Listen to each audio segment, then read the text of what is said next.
everyone's here. Good morning. Thank you all so much for joining us today. This retreat is solely focused on design guidelines, and we have Kathy and Bill Frazier here with us today. I don't think you can see me. This is Christy Harpst. I'm the program manager for the Historic District Commission, and I would just like to thank and welcome Bill and Kathy for coming. We have, like I said, a very focused retreat all about multifamily, new construction, and a little bit about some commercial. I think what we should do first, since we are all kind of spread out, is just do some introductions so Kathy and Bill know who's here with us. If you could just state your name and what your position is on the board, whether you're Kim, chairman, and who you're representing. So Kim, I'm going to turn it over to you if you would like to start. Sure. Hi, I'm Kim Parati, and I am chairperson of the board and a Wesley Heights resident. I am Jim Hayden, and I am the Fourth Ward resident representative.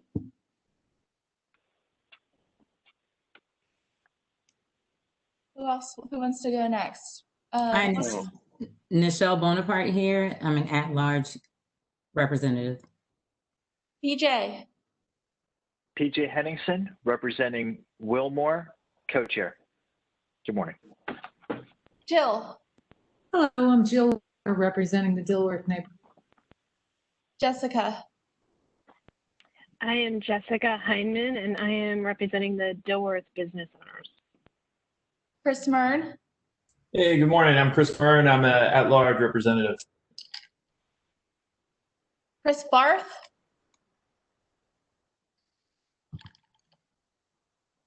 Chris Barth, you're on mute.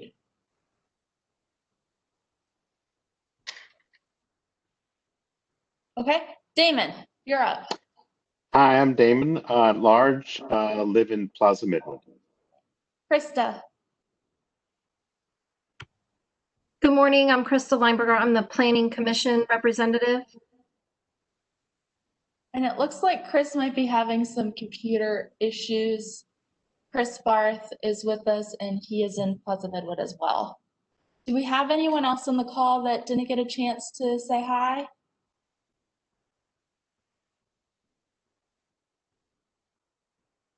Okay. Well then, Kathy and Bill, I'm going to turn it over to you. If you want to introduce yourselves, we have some new faces on the commission since you've last been with us. So if you would just share your names and where you're joining us from.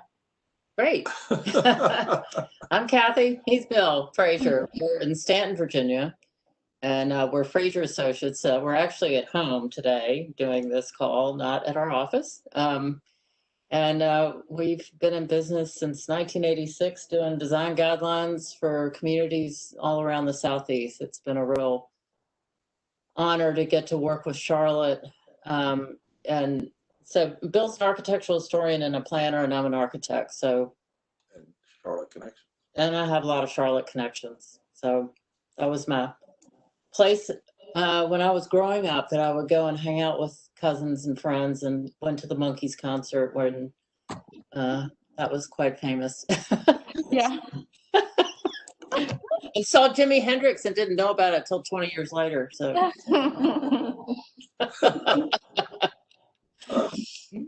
Okay, so Chrissy, how do you want to proceed? So I took the information you gave us and I've put it into a PowerPoint. I sent everyone, what I'm going to start with is, Kim, if you would hold up the document. I sent everyone the document yesterday, and they should all have them. I've also included it on PowerPoint. Also started PowerPoint with just a little bit of background information about infill buildings and what they should be, and thought that might be a good place to kind of kick off our discussion, especially since we are focusing of this on multifamily. And, you know, traditionally, commissioners, we all know that infill buildings, yes, they contribute to the narrative of the district, but they shouldn't be the the showstoppers of the district. Like people, they should just blend, and the focus should really be on the historic buildings and the reason why the district was created. This is just another slide. The commission, some of you have seen these slides before. We talked about them at a previous retreat and talking about what compatibility means, not exactly duplicating, that a new building should be a product of its own time, not creating a false sense of history, showing the evolution of the district.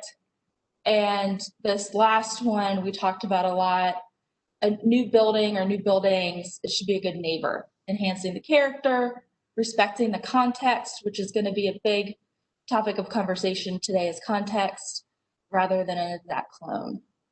And then we have the guidelines that Kathy and Bill created for us for our districts. This is straight from the guidelines.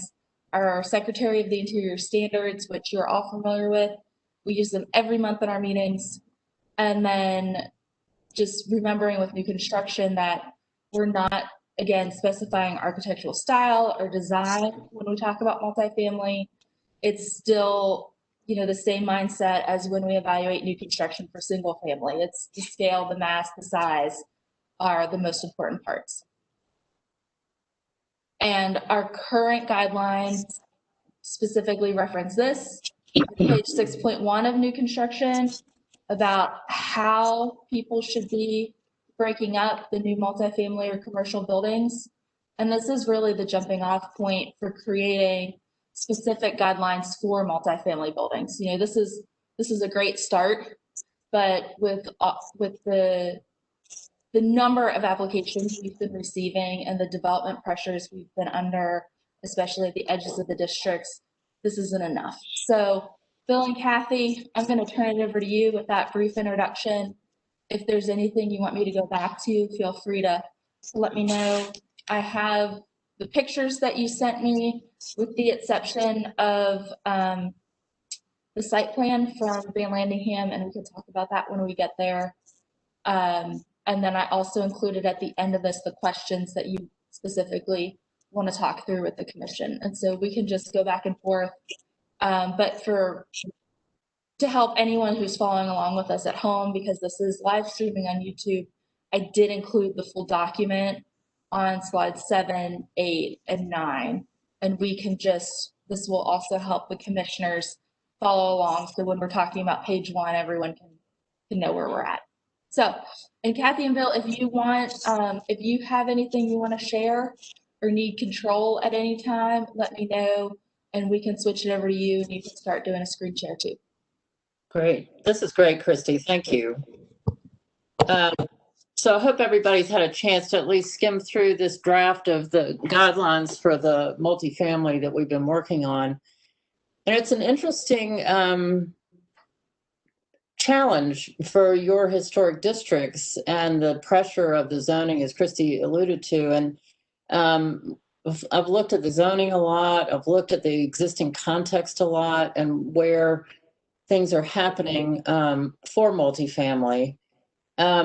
And so obviously there's been some proposed projects that are bigger in scale and don't really fit the context very well. And I think the word context is something that we really want to look at very closely, because the districts change in character because of their zoning and where they are located, and where something like a multifamily project might happen. Sometimes they're on the edge of the districts. They might be facing more commercial areas. But the ones, you have some wonderful examples of multifamily historic buildings already, which is sort of a no-brainer. Some of your fourplexes and duplexes, you have some wonderful examples that really serve as great examples for other communities. But I think it seems as if the pressure in Charlotte is to build bigger developments, have more units, because there is a demand, and that starts to put pressure on the district. And so one thing, some of the issues are the larger multifamily structures And of course, it has to have the underlying zoning to allow that. And your zoning does a lot of different things in all the different districts. Some of the proposals have been out of scale, taller, denser than the historic. Some developments have been done. I'm not sure when they were done, but they are much larger multifamily projects that have sort of adopted some historic features. Cleveland Avenue is a great example of a lot of that. And then you've had some proposed contemporary designs that don't really complement the historic character either. So Bill, do you want to add anything? No, I think you've summarized it nicely. Okay. So I guess your challenge, like we said in the document, is the development pressure and growth and wanting denser development, particularly on the edges. And then, of course, you have, in Dilworth, you have the TOD overlaying the historic. And that was an interesting thing to look at in terms of density and the height and what is allowed there, and then what you want in the historic areas. And in doing a lot of the research and really trying to understand the issues better, I don't know if you all have seen this document. It's a great book. It's called Missing Middle Housing. And what's great about it is it goes through all the different kinds of, there's some background noise. Christy, are we going? You are going. Go ahead. We'll just make sure if everyone could just please mute. And Candace, if you have the ability to mute everyone, that would be great, except for Kathy and Bill. Christy, the echo is coming from the conference room. You muted it, so I think we're good. I think we're good. That's great. Thank you so much. But there's this great book that we've been using as a reference called Missing Middle Housing, and it talks about all the various kinds of housing options these days, from detached single family to mid-rise. And it has everything in the middle, from duplexes, courtyard apartments, bungalow courts, townhouses, multiplex, and live-work areas. And I think this would be a great resource for the commission to maybe get some copies of this, because it really gives some great data. And it also talks about the density of different kinds of units and how many units you can get on an acre and that sort of thing. And that's part of what your TOD talks about. So there might be some ways to look at this and get inspiration about how to marry the two. So I just wanted to pass that along as a resource. Let's see. So in looking at, describing the multifamily in Charlotte,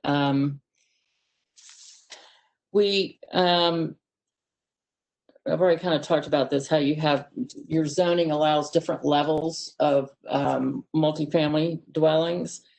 And I think in looking at the projects that have been submitted that Christy has passed along to us, and looking back at what we wrote for your guidelines, we really think the issue and a guideline that we think needs to be added to the new construction is about context. Now, at the beginning of the new construction chapter in 6.1, we talk about it,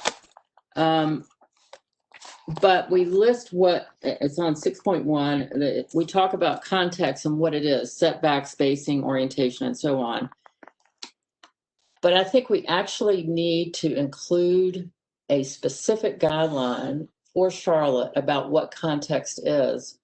And you all added that diagram under height and width and talked about, had a diagram of context. But the context changes so much. And I think some of the examples we've seen where there's sort of some cherry picking of context around the district instead of looking at the buildings in the vicinity within the 180 view of the site that's being considered for new construction. I think it would help to get more specific about what the context is. And I'd be interested to hear your thoughts on that.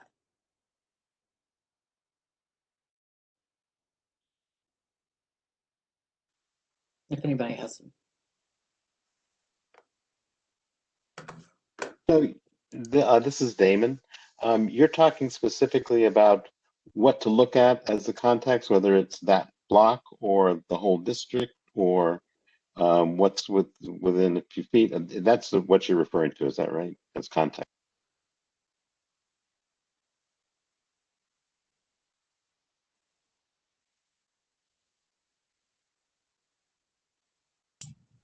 You guys are muted, Kathy and Bill. Oh, we muted. Oh. Yeah. You can't hear us? Can you hear us? We can now. Now, Okay. Now we can. Okay. Yes, I think in response to your question, yes, the context, the historic context. So for example, if the building is on a corridor that borders the district or the site is within the district, you analyze what is immediately around it that's within the district. You don't go 2 or 3 blocks away and pick a building, a larger existing building, perhaps in the district and somewhere else, and say you're relating. You relate to the immediate area because that's where the impact is, and that's the visual aspect that compromises the character of the district. And you certainly don't look across the street in a non-historic way and say, well, I'm making it the same as the one across the street that's not historic. So it brings up a real challenge for you all in that regard, I think, because there's sort of 2 different visions of a dense development and a historic character. And so they're colliding in these locations. And if it is going to be larger, then the issue is try to have it relate as much as it can. And perhaps also, as you've been doing, is in some cases, you simply have to screen if it has a large parking area behind it that adjoins a bungalow district or so forth. Yeah, then the key issue is how do you screen that and how do you minimize the impact of going into that area behind the building. But it's a very, very challenging way to try to keep the integrity of the historic district when you have something that starts out of scale. We're dealing with that in our own town right now. Our county courthouse wants to expand and there's no really room, so they want to take down some buildings and build 2 5-story additions to our 1900 classical 2-story courthouse. And so we're having a huge battle right now because it's out of context. It's too large and it overwhelms the entire area. You're having that same issue on the edges, and I think that's what some of these guidelines are trying to address as well as we can. Some people say it's hard to put, you can put lipstick on a pig, but it's still a pig. And we can tell you to put brackets and bungalow style windows and use multiple materials and so forth. But as long as the building's going to be large, it's still going to have an impact scale wise. And I think that's the challenge where they're competing goals. And I think our goal is to try to minimize that and realizing the reality of the development situation in Charlotte. Yeah, and I think the whole, again, the idea of context, it's the immediate context of the new construction. What is visible from that site and what is the scale of that, and what's historic and what's non-historic, that you need to relate to the historic, not the non-historic. And so I think we can get more specific, but again, we're kind of putting this out there for you all to sort of say, does this work when you're looking at projects? Does this idea work? Chris Barth. Christy, I don't know if we're okay to bring up specific projects on this, but one of the things that I struggle with, and maybe y'all can talk to this in a little more detail, is people look at the height and massing guidelines that we have and try to apply them. And obviously all the developers are trying to get as much space and as much units in these lots as they can. So, we might have a 2-story historic landmark home. Some of you guys probably know what I'm talking about, close by. And, the presenters will use that height and then put in try to put in a 3-story townhome project with a simulated sloped roof that's flat. in the middle of the property and try to, compare it to that. And, from where I stand, I don't know if that, goes along with the guidelines or not. Or, to me, it seems like a problem of scale and relationship to the pedestrian level that, becomes an issue. So I don't know if you guys have anything to talk about that. So this is Christy.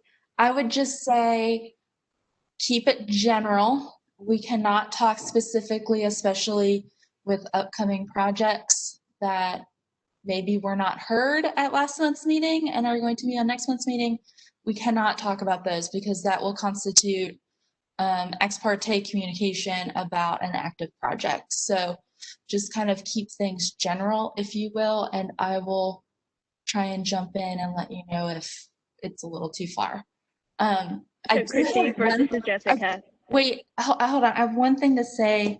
I find Kathy and Bill's suggestion about needing a guideline for context really critical, and I would like the commissioners to really weigh in on that.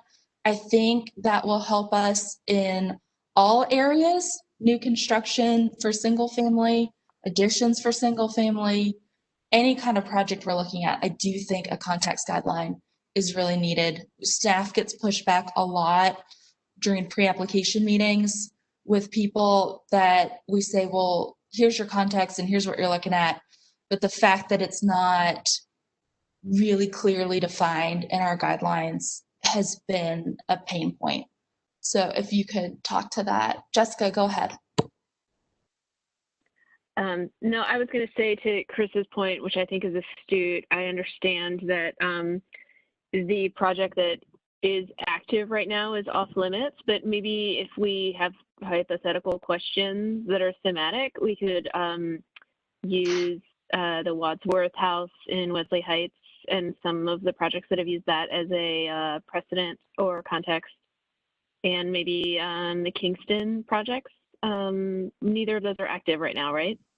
Correct. I think that's exactly right and exactly what staff would recommend.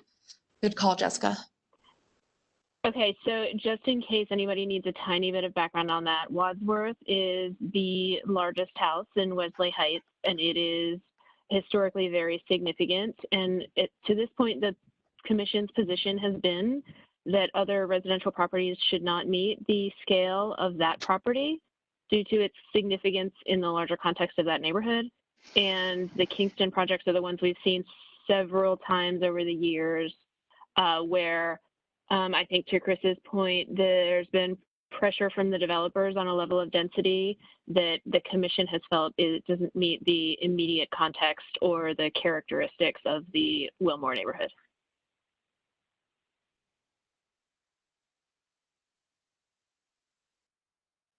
Yeah.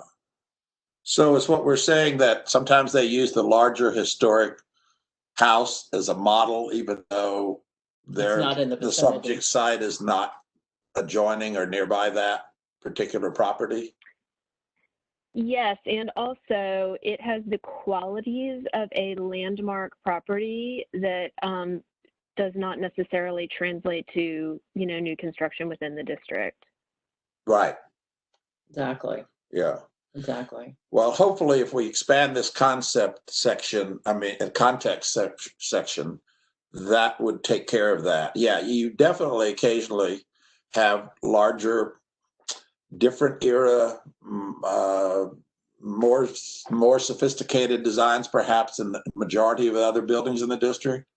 But it certainly doesn't mean that that good design in an immediate context would say copy that from a block away or copy that scale from a block away, and then you can make it legitimate. So it goes back to that idea of the immediate surrounding context, not the entire context of the district, or not the context of an occasional larger landmark building that doesn't or didn't at its time relate, but today we value it obviously as part of the changing history of the district.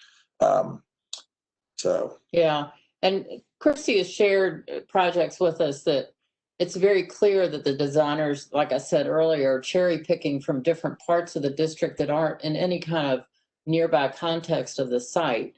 to try to justify the scale or the design of what they're doing. And I think if we do this guideline for you, it's going to give you something to stand on to be able to have, a clear guideline that says, here's what we mean and here's what you need to do. So that's not to say with multifamily, there's some interesting ways to have more units, but the way you break down the mass and site it and where it's located, you can have some more units and still have it fit the design character of your districts. And so we're going to try to give you the tools and some ideas about that. So at least there's some ways that density can be increased, but also complement the historic district.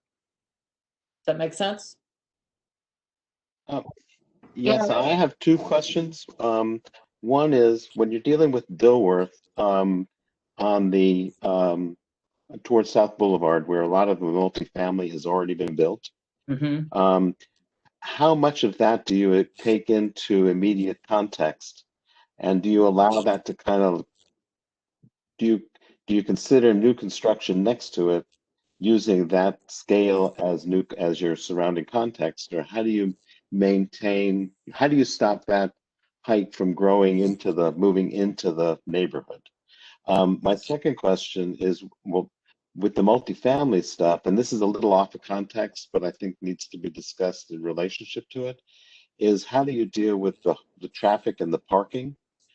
So often what might happen is they want to have parking straight up from the street, where maybe it'd be better to have it tucked behind the buildings.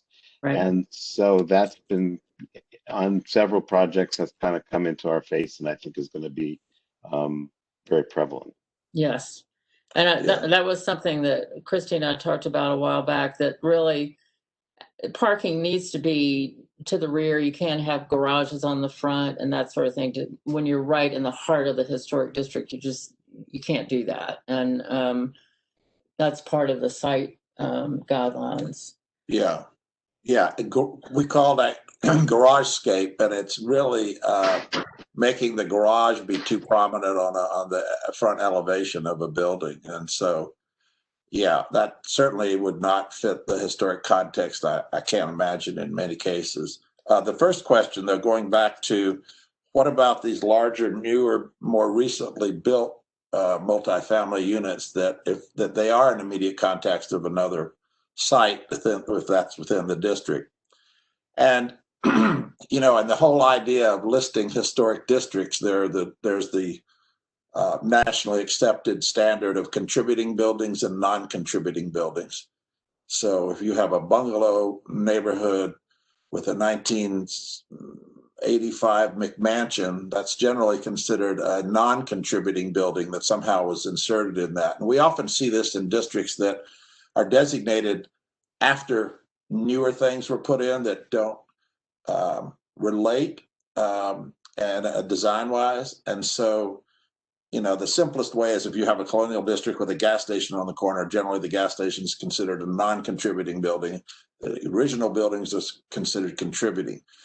The other areas where a building can be non-contributing, besides if it's newer construction and not at least 50 years old, which is the cutoff date generally accepted nationally in preservation designations, is that if the building has been altered so much, so if you had a bungalow that they somehow filled in the porch and changed the roof line, changed the materials, put vinyl siding on it, et cetera, if it's lost its design, the majority of the integrity of its original design, that can be a factor in changing it to a non-contributing building. And the third condition is if the building is in such terrible structural shape that actually it's almost impossible to rebuild it without taking it down and starting over again, then you may call that contributing because somebody neglected it for such a long time that it cannot be rehabilitated without rebuilding it. So that first one, under 50 years old, and even though it's larger and it relates to the initial district, what you're trying to do is extend the character of the historic district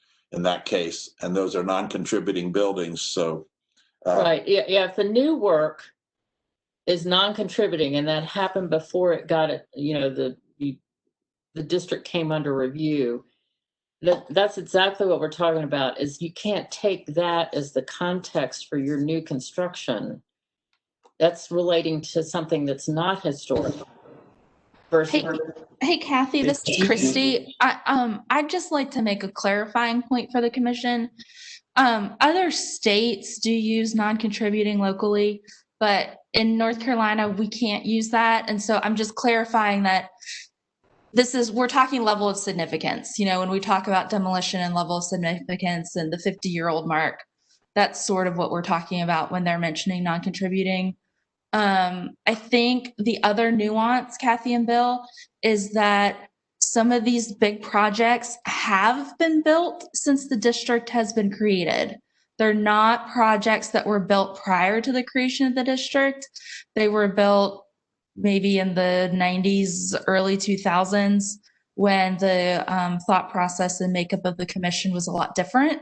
And so I think, and Damon can correct me if I'm wrong, but I think that's part of the problem, and especially along the edges in Dilworth, is that some of those are newer construction that the commission reviewed. And so, like on Cleveland Avenue? Yes, exactly. Yeah. Yes. Yeah. And I'm going to pause everyone really quick because I think we have some questions from PJ and Jill and maybe Kim. Why don't we go to PJ? Okay. Yeah, sure. A couple of questions. So about immediate context, using Wesley Heights and Dilworth examples, I mean, they've got a plethora of examples where there's 4 flats mixed in with bungalows throughout it.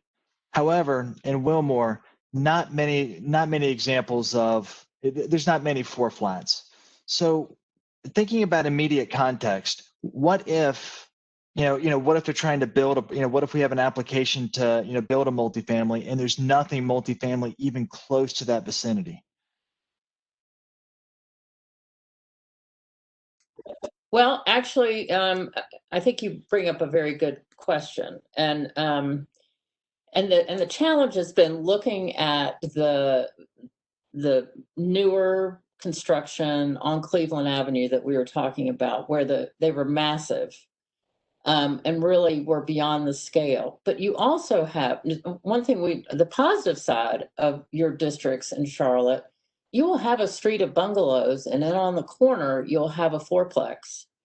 But it works with the scale and the setbacks and materials, roof forms, and it works on the street, and it's on the edge of the street, and it may be on the edge of, a more densely developed commercial area.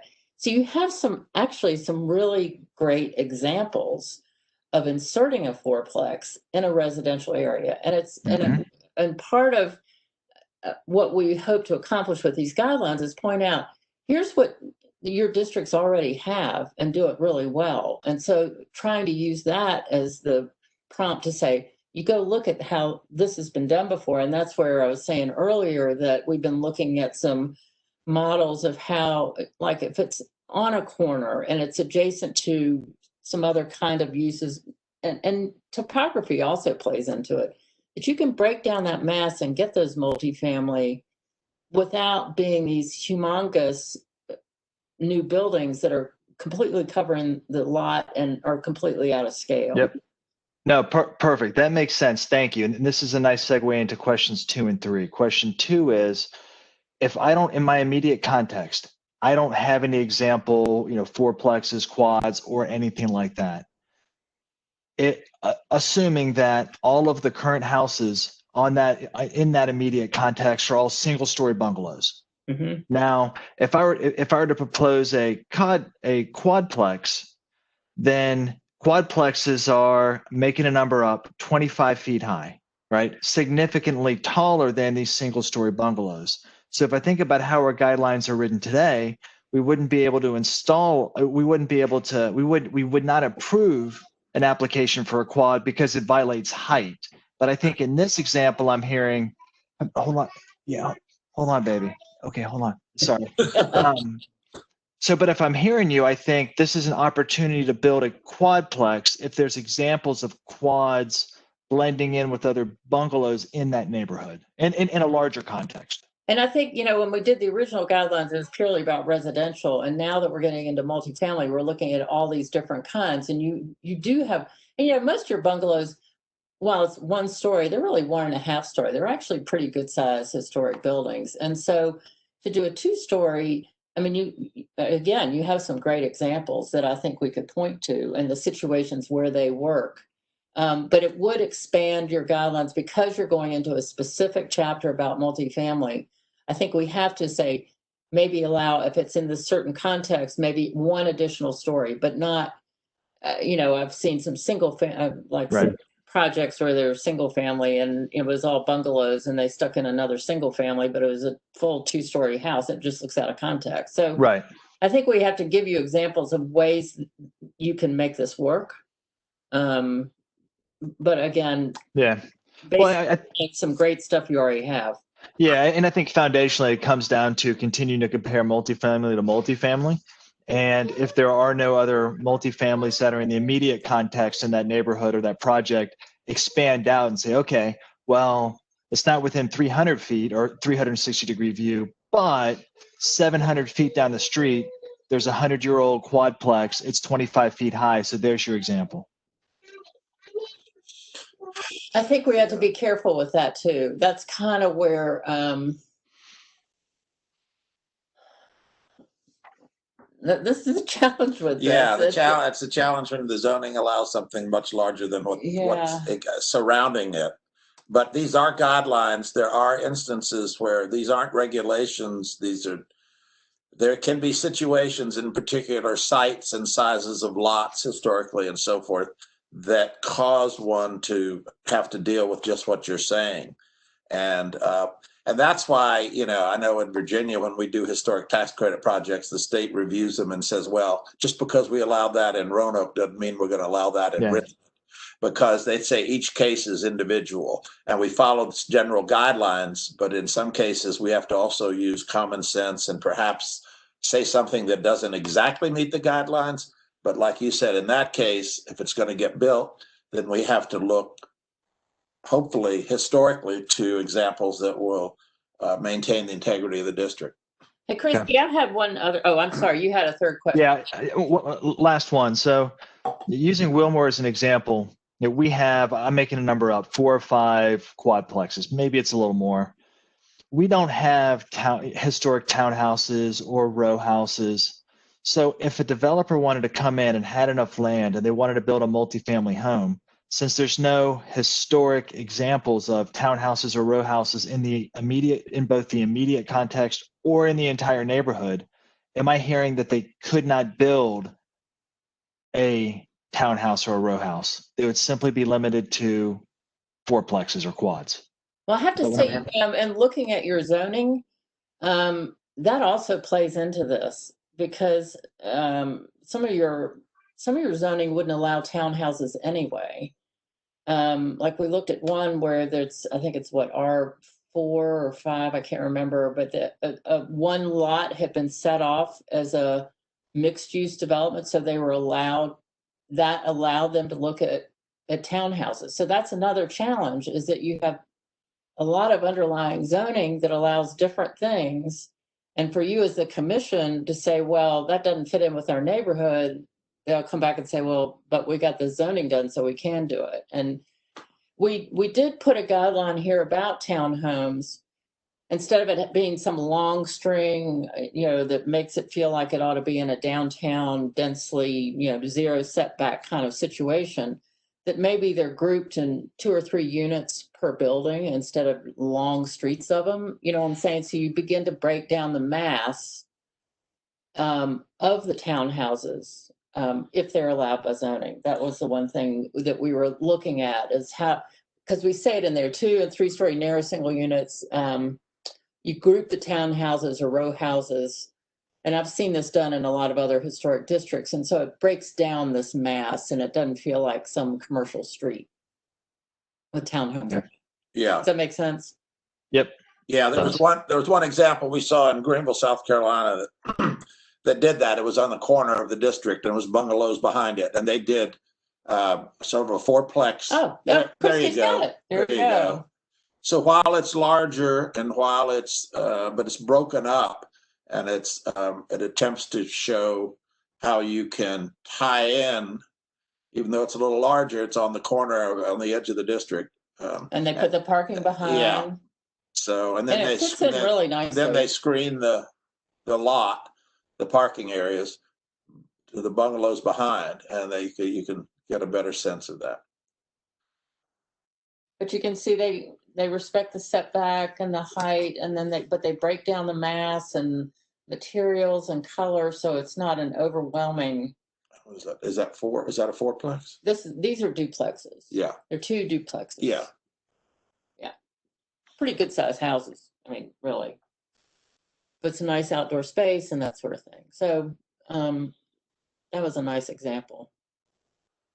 So you can, a good designer can figure out how to make these things fit. Yeah, but it's not a 3 or 4 story box. Right. You know, with some shingles stuck on the front. Right.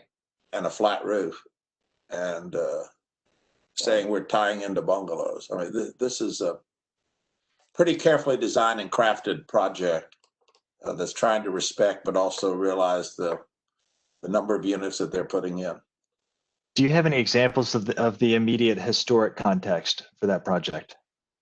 Because that would be interesting, right? Seeing, all right, here's the 360-degree view. Yep. Here's the, I think we do have, I think we do have some more. On the corner there, we did take pictures going up the street. Yeah, and we may not have sent those to Christy, but we have them. Okay. Yeah, thanks. I don't have those pictures. Bill and Kathy, if you know the address, we can pull up Google Street View. I have no idea. We don't have to do it. We don't have to do it now. Again, I'm just thinking through it. Right? Yeah. No, that's great. Yeah. I hate to interrupt. I think it would be really good to see it now because this is exactly what we're talking about. All right, let's do it. I don't have Let me any see. idea of the street. Let me see if I can give us a moment. If y'all have some other questions. I think Christy can probably pull it up on Google Maps. Would that be easy, Christy? Well, it is. I just need the address, so they're going to find that for us. Yeah, let me see. Jill, did you have a question? Yes, I did. Okay, and, go ahead. And it might be for you, Christy, but as we move along with all of these changes to the guidelines, should any thought be given to whether or not there should be anything changing in our ordinance? You know, that section 10210 that deals specifically with how to view all of this? I mean, I guess that speaks specifically to looking at context, et cetera, with all of this, and it's in the ordinance, so it's, law on the ground. But do you think that that's any viewed as well besides the guidelines that we use? Yeah, actually, Jill, that's a really excellent point. And we have to look at the ordinance in relation to the Unified Development Ordinance update. And so we're already making sure that the ordinance is correct, and we can certainly incorporate this. We're also looking at the ordinance in terms of state legislation is changing. 160D is now becoming, I think, 160A, something. I can't remember the new citation, but it's going into effect in July. So we do have some ordinance tweaks that need to be made just to be in compliance with state law. And so this is a perfect time to look at that too. Good. Because that really is what developers look at before they look at anything. They look at the city's ordinance to understand what kind of freedoms they might have in various districts. And then my other question is, and this is a sideline, but HD-O is a new zoning category. Is that correct? That's correct. So what we're doing with zoning is the historic districts haven't shown up clearly on the maps, and they're just adding an HD extension to say if you're R4 or R5, so that it's perfectly clear from when people first start researching that they know it's in historic district, and they can't say, no, it's not. So it's not changing anything. we're just trying to make it more clear from the get-go. That's all I needed. Thank you very much.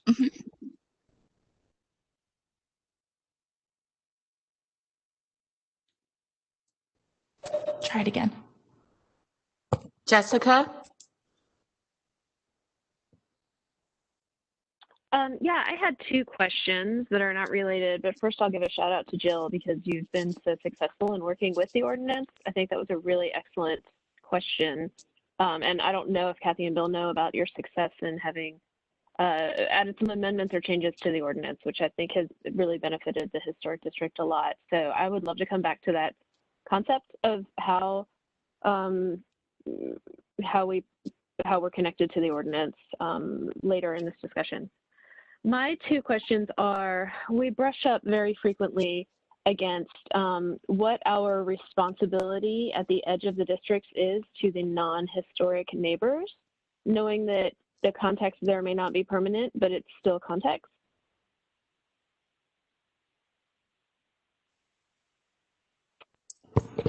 Sorry, can you make that a question again?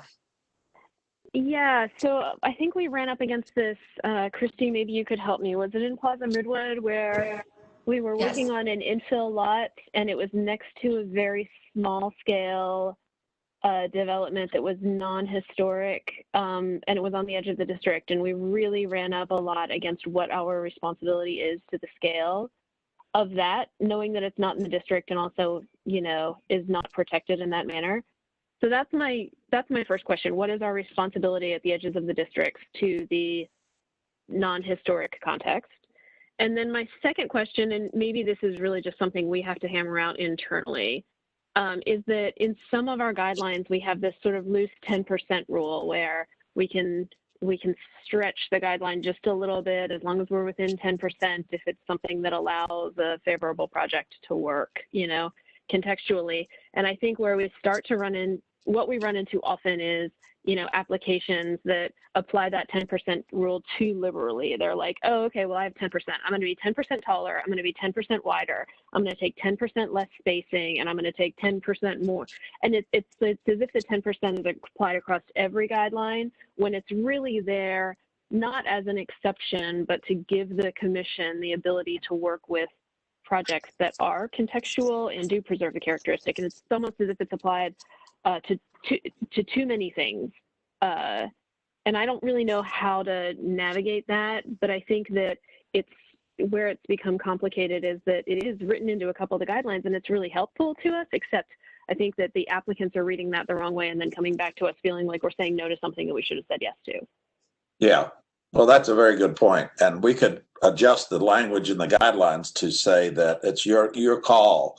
You know, in certain cases, depending on the immediate and surrounding area, the scale and size of the existing buildings, certain attributes of the design may, at the pleasure of the commission, offer some level of flexibility up to 10%. But in general, not every design criteria of a project can be increased automatically by 10% as some kind of right. I mean, what this is.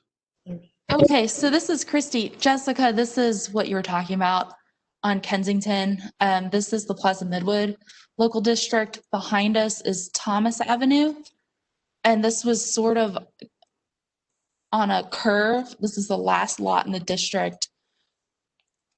These houses are in the district across the street, but these little 1940s apartments were not in the district. And Jessica, I think this is exactly what you're talking about. And I think Damon is the one that brought it up during the meeting, you know, how he was worried about the context of this fitting in.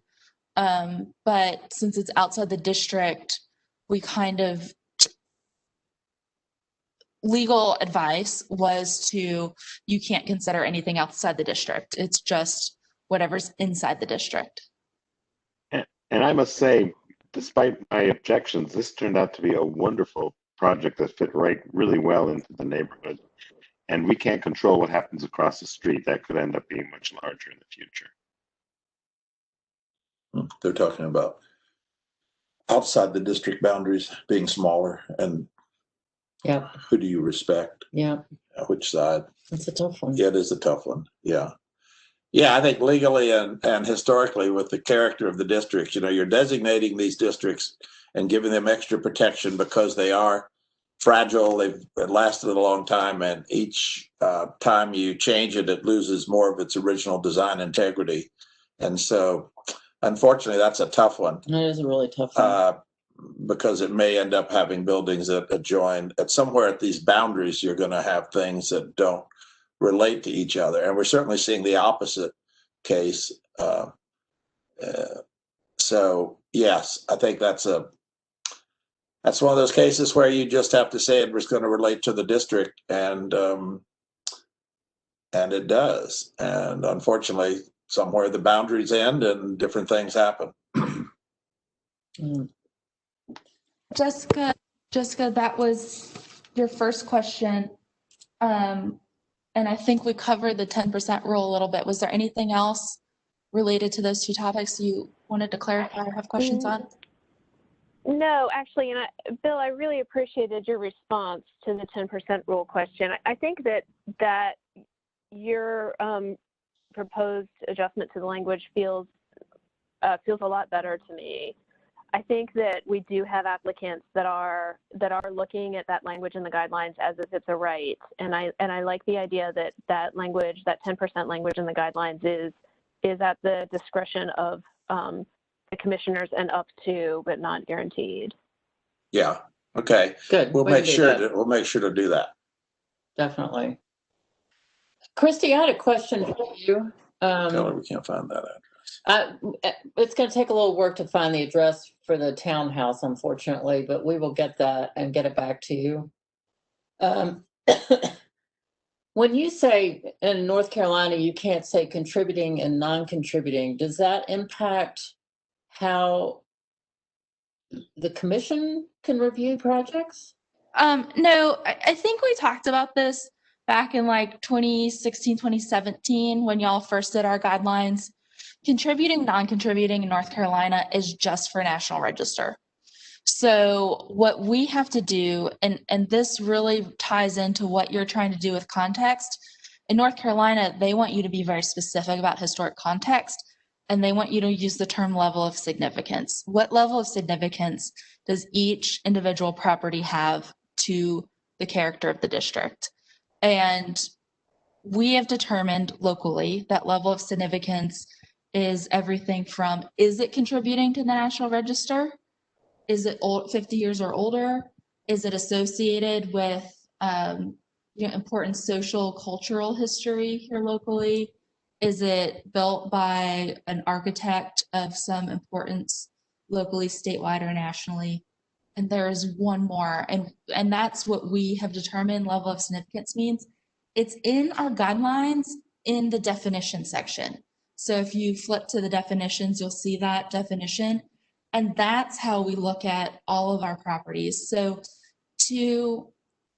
advice from the SHPO's office is that everything in the district contributes somehow, right? Because by its nature of just being in the district. So whether it's a 1980s building or whether it's a infill building from 2006 or a historic 1920s bungalow, it's all part of the character of your district. So, but what's important is that context and what the historic context is. It's a little tricky here. It's a little tricky. It is, but they very specifically left it out in state law. And so we cannot use those terms contributing and non-contributing because of how the state law is written. So have you gone through every building in your districts and said what level of significance they have? No. Oh. I mean, that would be ideal, but no, we use that when people come forward with demolition requests. And that is also why we worked with y'all back in 2015, 2016 to create those context statements at the beginning of the guidelines for each district, so that we had a starting point. Because remember with Dilworth how the Berkeley Avenue and Dilworth Road has a completely different context with the large lots than Worthington and Tremont that's built on a grid. And so that's included in our guidelines, and anything we can do to further define context would be super helpful for the commission locally. Yeah. Wow, that's Yeah, I mean, some communities in some states have done, they've taken those characteristics of the individual property and they've, turned that into either a letter or a number classification. So I guess when you say level of significance, you're really not defining it as a general policy of each building when you look at a project, unless it's coming under demolition, and then you do further research to determine that. Is that Essentially? I mean, essentially, like it's in an ideal world, yeah, we would have this for every single building, but we have 3,700 structures, not including the Oaklawn Park that's coming in. So anything we can do to define local context, and local meaning like what is the context on Thomas Avenue and Plaza Midwood as compared to what is the greater context of the Plaza Midwood neighborhood, right? Because Plaza Midwood's context as a neighborhood is much different than that from Hermitage Court. And it's much different than that from Oaklawn Park. But within the larger neighborhoods, there are these smaller subcontexts, which again, we've been talking about, and that gets to why we set up that 360-degree view for new construction is we had these conversations, before, and that's how we kind of settled on this for single family. So I think, you guys are on the right track and just extending this for context for multifamily. It might be looking at the districts as a whole and seeing where multifamily, naturally occurs historically. Sometimes it is on the edges and sometimes it is in the middle, because if you go down here in Thomas, there are quads along Thomas Avenue in the middle of the district. So it's what we have to work with here in North Carolina, unfortunately. So when you have a non-historic building and you have some other historic buildings, how do you classify them when you're having a meeting and discussing that in effect it's a non-contributing building and the developer is using it as an example? Then how do you have language to tell him that he's off track and that that's not the goal to further erode the character of the district by what the people would call non-contributing? What do you call it? We use the 50-year mark. We use the 50-year mark like you would without using the word non-contributing, we're still using how non-contributing is defined. So anything 50 years old or older, and that's a moving mark, right? Right. Yeah, well, so obviously something built in 1996 or even 2016, that's not something developers should be considering when they're building new in the district. And the commission's excellent at that. And, we point that out on the Zotwall survey, the streetscape surveys that we get. We've started labeling those with what's considered historic, what's considered non-historic. And so really we're using the words historic, non-historic. Okay, so that's the language that we should be using is historic, non-historic, yeah. Okay. And the 50-year mark is what it is. So okay, all right. That's our baseline is 50 years. Yeah, got it. Okay, all right. That helps. Okay, sorry, thank you. No, it's fine. I guess anyway, yes, that clarifies. Perfect. Do we need to go back to the PowerPoints to get back on track, maybe with some of your other recommendations? Well, the big thing was about context, I will say.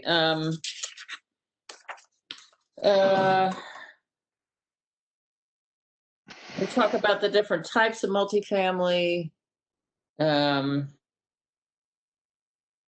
I don't know. Do you all have more specific questions? I think we've really touched on a lot of the critical stuff. So this is Christy. I have a question.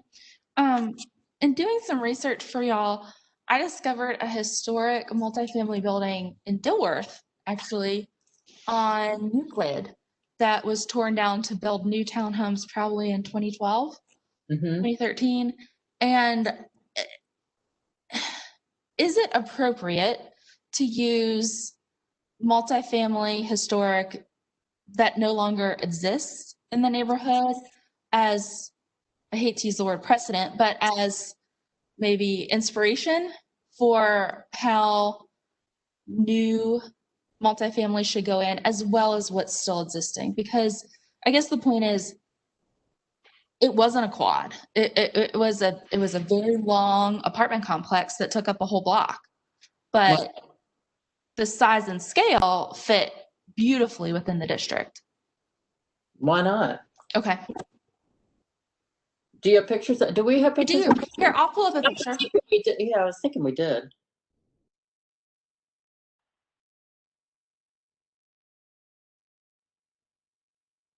But we're also going to be confronted with the problem of old buildings having 8-foot ceilings and developers saying all their customers want 10-foot ceilings or something like that. Yeah, a lot of older buildings had higher ceilings. Really, the 8-foot ceiling is more of a later thing. Yeah. If I'm of the same one Christie is on Euclid, that what that replaced, I believe, was all 8-foot ceilings. And that looks, so this is the one this is what was torn down for the other one? Yes. Yes, this was torn down. And I mean, it's a large mass, Yeah. but it was in Dilworth. It's historic. It's probably from the 20s. And I think it's a great example of a unique design that's not a quad. And we talked about some others that are in Hermitage Court that have kind of the flat roof, and they're of the 1920s era, but maybe not. We're starting to diagram. Yeah. Kind of thing. Well, TJ. it's a large building, yeah. But it's broken down in mass. And plain. And Roof form. Yeah. It is lower, but it has some higher points too. But I think to Jill's point, was it you, Jill, that said, they're not going to want to build something that low, and it almost has a sort of almost a 40s feel in terms of height when, people were starting to make things, a lower floor to floor. And but a lot of your historic examples over 50 years or more have much taller, much larger floor to floor. So it's not, this feels kind of 8-footish, but as a form, it could be looked at. Yeah, we're dealing with two questions. One was about the height. Yeah. The floor to floor, but another one was this idea of fitting in of something that's gone away. And can you say this might be an example? I mean, I think we could do a page of photographs of, existing, not, gone, other communities. We do that a lot. We can show, here's some typical examples of multifamily houses that might or might not fit in, but you can't just copy that and put it in somewhere just because it's a historic multifamily building. Right. It's an example of breaking up the mass. And having different roof forms to break down, that helps to break down the mass, and the form moves in and out. So that's how, instead of having just a big block of a building, this is just an example of how you can begin to break it down. So you could use it for that kind of example. Yeah, because if you have a block of bungalows next to this, then this didn't meet the guidelines when it was built. Right. And so, if it had different materials at different levels, it's really sort of an English Tudor simplified vernacular design of using those stylistic elements. But you have to be really careful in terms of, again, not dealing with the context just because it was there before. PJ, I think you had something you wanted to share. Oh, sorry, this You is just Jessica. had- I was going to say, Jill, you can correct me if I'm wrong. Isn't this a works progress?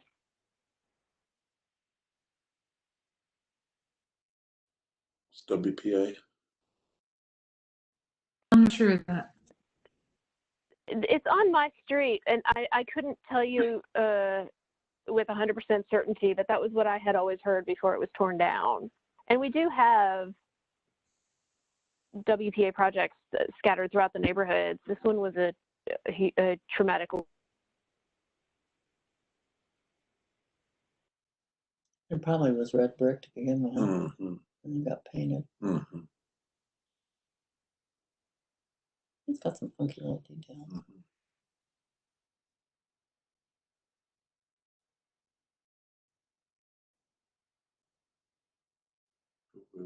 Kathy and Bill, did you want me to go to some of your questions that you had?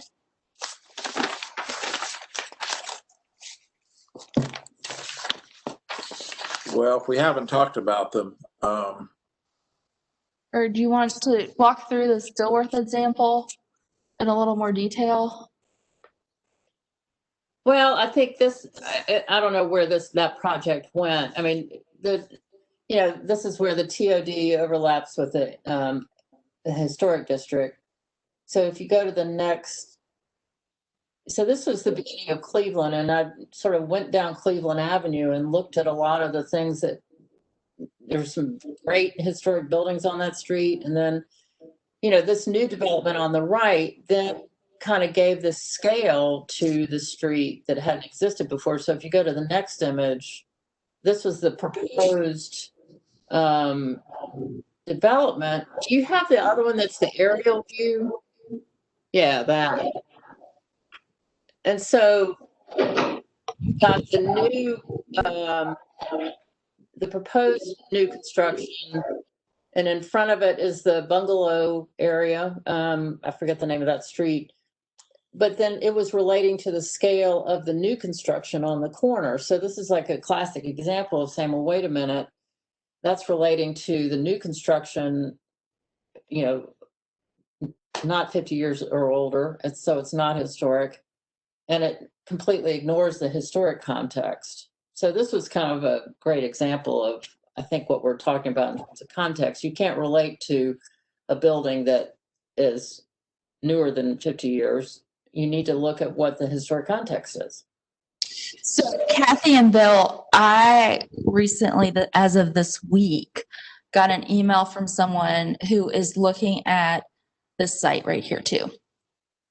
And this is 1900s. I believe this building was moved into the district. This building has had a lot of changes. This building has been demolished.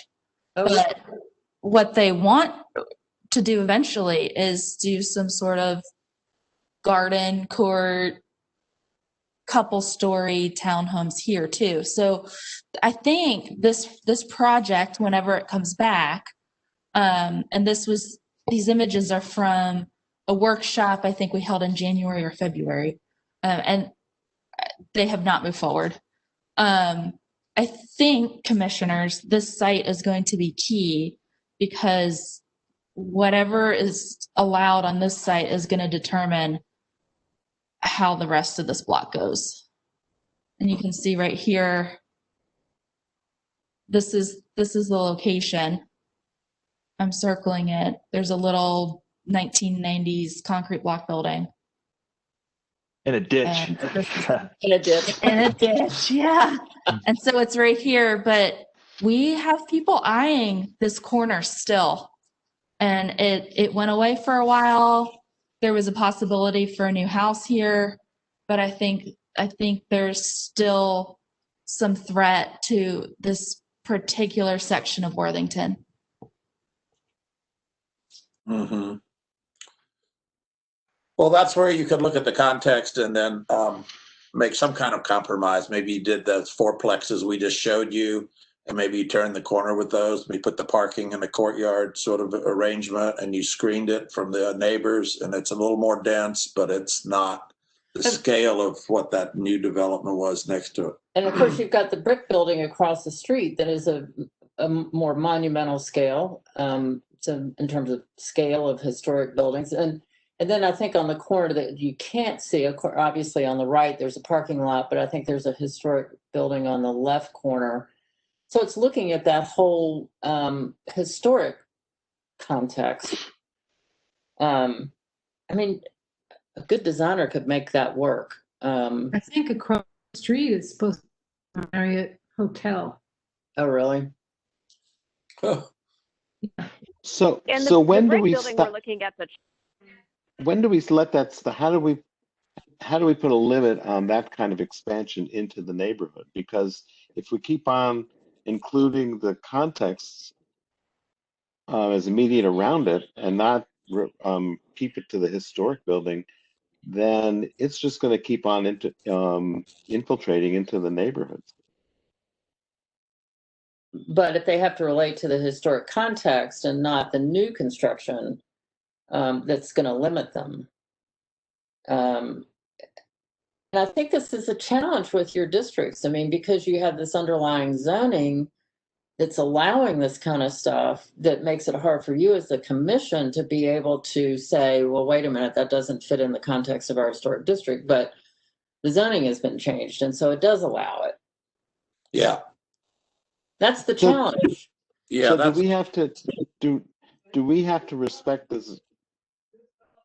How important is the zoning in terms of what we can allow? Can we not ignore the zoning and strictly look at our guidelines?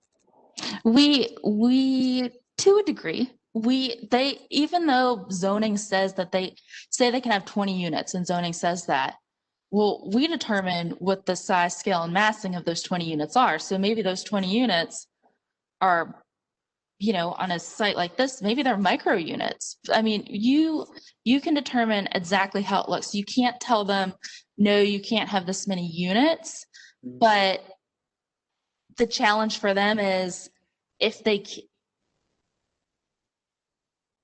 to meet your design requirements, they can't have those many units, well, then that's their issue. Yeah. And, the other thing is, remember, we're 922 acres in the city of Charlotte. Less than 1% of developable parcels are in historic districts. Less than 1% of the entire city of Charlotte is historic districts. So, I mean, the whole point of them is to maintain them, and it just bothers me to see the creep, the development. I like this statistics, Christy. It really kind of helps put things into perspective. It really does. I don't want to use the not in my backyard, but anyhow. Yeah. Well, remind me, Christy, on projects that are this important, how often do they come in and just have a chat with you? I know you probably encourage that, but on these big projects that you simply start with, a multi-phase review with the massing and building arrangement on the site before you worry about details. So you sort of create the envelope first and say, this is all we're going to approve on this site because it relates to the historic character. We're not going to go this much taller or allow the parking here and so forth. How does that generally work when you're working with these developers? Bill, you make an excellent point. They don't do that. Is there a way that we could incorporate that into our historic district process? Like, can we make these a two-part process? Like, if you want to do multifamily, the first step in getting approval from the Historic District Commission is getting approval on, say, a site plan. And to me, if they did that, that would align us so much better with the rezoning process, because what we do now is we run concurrently with rezoning. And if rezoning gets out ahead and say the parcel gets rezoned for a certain number of units because rezoning just looks at the site plan. And then they come to historic district and historic district is like, no, sorry, this is way too much. They're caught in this loop where they have to go back and get the parcel rezoned again. So if we could change our processes to do maybe a two-step, that would help, I think, developers a lot. Oh my gosh, it would. I mean, it's almost with the tax credit process, when somebody's starting to do a project in Virginia, once you start the process, you can go sit down and have a conversation with them and say, here's what we're thinking about doing, and get feedback before they go spend a ton of money and time developing a plan that ain't going to pass. So if there's a way to have a workshop or a sit down. Well, we do that. I'm sorry to interrupt you, but they meet with staff. A lot of times they don't like what staff has to say. Oh. And completely ignore us and just read us the riot act of, well, they were allowed to do this in 2006, so I'm going to do this too. And, we're doing this and we're creating affordable housing and the mayor wants this, so we're going to get this done. And I'm like, okay, well, that's fine. You can come to a workshop. And we have the workshops before the Historic District Commission meeting. We give people about 15 minutes. It's high level, non-binding before they apply. Okay. They can come to a workshop. Highly encouraged. It was started by John as a response to some developers who wanted a little more interaction with the commission before they spent all this money. It has helped on certain projects, and it has helped developers who take what the commission say seriously and change their plans to reflect that. It does not help the developers that just try and get their density, and that's about it. Would you say that's fair? Sorry, I was talking to Kim and Jim, and they're sitting here nodding their heads. But I think, in my mind, almost what I'm hearing from Bill is we almost need another layer of this. And it's like we need an extra step for large multifamily that's more than just a workshop and more than just meeting with staff. And maybe it is this first, like a preliminary approval of a site plan before they even get into architectural design of the buildings themselves. And this is just me talking out loud. So I'd be really interested to hear what the commissioners think about something like that, what Kathy and Bill thinks. Christy? Yeah. This is Jessica. I feel like what you're describing is the MUD and UMUD process that they have for mixed use development uptown. And it really feels like that could be a joint review process. Forget another layer. It could be a joint review, right? If you're doing a mixed use development in the uptown area, then you have to go through a whole process getting your site and civil approved before you can really dive into anything. So it feels like more than a workshop, we could formalize it as a joint review, because isn't it Shad Spencer that would be in charge of that? He would, having worked with him in the past, I think he'd be pretty awesome with something like this.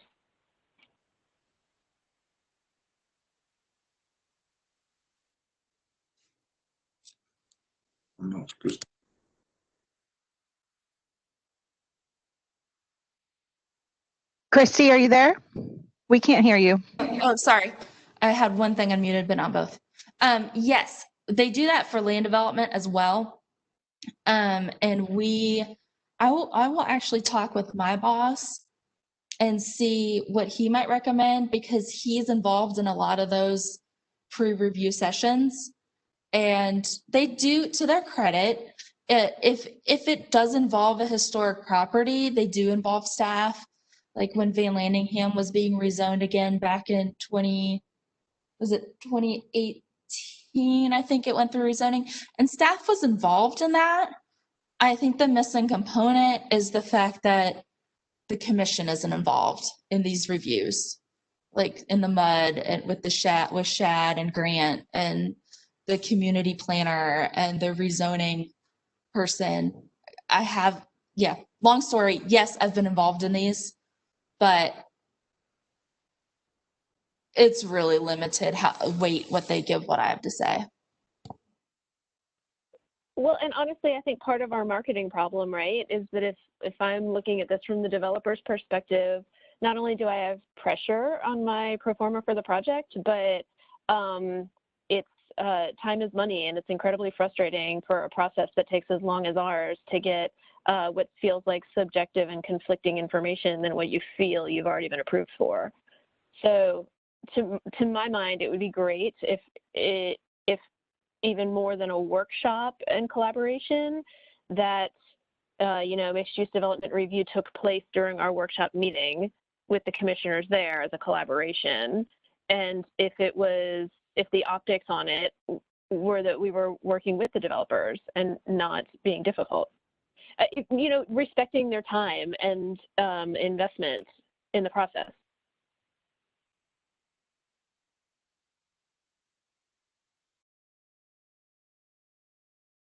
Thanks. I'm taking notes. I also think another potential would be to reach out to Landmarks Commission, because I know they do their reviews a lot differently than we do, and just kind of see how with these big projects they're reviewing things. And I think they do sort of have a multi-step process for big projects.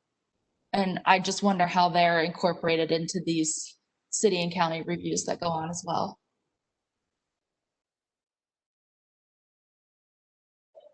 Anybody else have their hand up? No. Jessica, anything else? Okay. No, sorry, I just forgot to take my. That's okay. Can we have the presentation of an application broken up for these larger projects and have them specifically just give us silhouettes and footprints before we get it, because we end up getting the project and we'll start talking about details before we're even looking at the overall. And we tried to work with that in the same application for a while. It's a great idea. But maybe we could just do a silhouette and a footprint and have them present as part one of their application. Is that worth looking at? I think that's really smart. Yeah. And Love it. we can, what I can do moving forward is just start with sort of those context things, and then they're going to push and they're going to say, well, we want it. Well, maybe they'll think this is great and they want to see our elevations. And so I'll put that in there, but I can make a point to, in how I arrange the presentation, that it's starting with those things. And then the commission, you'll just say to them, look, we're only going to look at slides 20 through 25 today. This is a huge project. We're not even going to get into elevations. Yeah. So if we do that, we usually limit the amount of time that we can review it, like 6 times or something like that. Maybe we should be able to extend that, as that first portion not be part of that 6 meeting. Yeah, so I need to talk to legal. Legally, we only have 180 days. You're getting to my point, circling back to maybe we divide this up into essentially 2 separate applications for the project, right? Like your first application is for context and footprint and setback. And then once you have an approval on that, which could run concurrently with the rezoning approval, then they'll have that certainty that once they go through their rezoning with the site plan, they're not going to have to go through rezoning again. And then once they do that, then they come back with, okay, here are our elevations. When you say here are the elevation, I mean, we would want to include silhouette and height in that first application. And Damon, I think this is a great idea.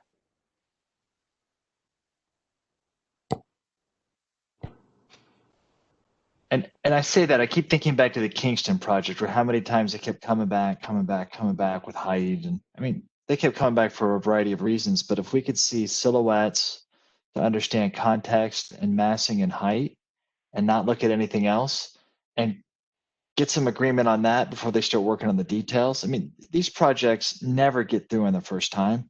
It's going to be multiple times with revisions. And I think the talk track is we're trying to save them their time and their money. So let's focus on the big rocks before we get into the detail. I just think height should be part of that as well. Yeah, I agree. And it could be anything over a quadruplex. Yeah. What's that? What was that? Anything over quadruplex, Yeah. they said. Right. I think that would be wonderful if you all could institute those changes in the review process. And it makes a lot of sense. And it does save them a lot of money. There's no need for an architect to be out there detailing windows and cornice lines and porch brackets when you haven't even decided if you're going to let them build the size and the location and the parking and so forth.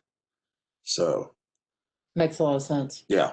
We're helping them. Help me help you. Yes, Exactly. exactly. Yeah.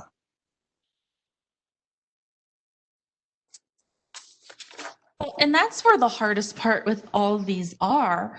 If they get this far and they get the size, the location, the parking, the height, maybe when they come back, it really streamlines it, because when you're looking at details, that might be one meeting, right? Right. Okay.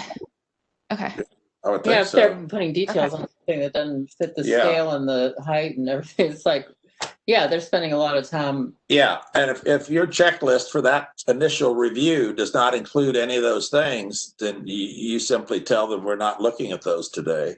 We're looking at these items and we'll check them off as we go, and then we stop. So you don't have to do eyewitness with a beautiful SketchUp when we haven't even decided the height or mass of this project yet. Go faster and smoother. Well, it's a balancing act too, because height, like that example you showed a little while ago, Chrissy, with the fourplex in the middle of the street of a row of buildings that were bungalows. When I was thinking about it, yes, it was a story higher, but it was the same width, so it fit the rhythm of the street. So I guess if you have Well, you might have to break up the break up facade the facade and the plane mass, yeah, at some point, right, but you get that at the next level. yeah. Okay. All right. Did you want to go back to the presentation, Christy? Or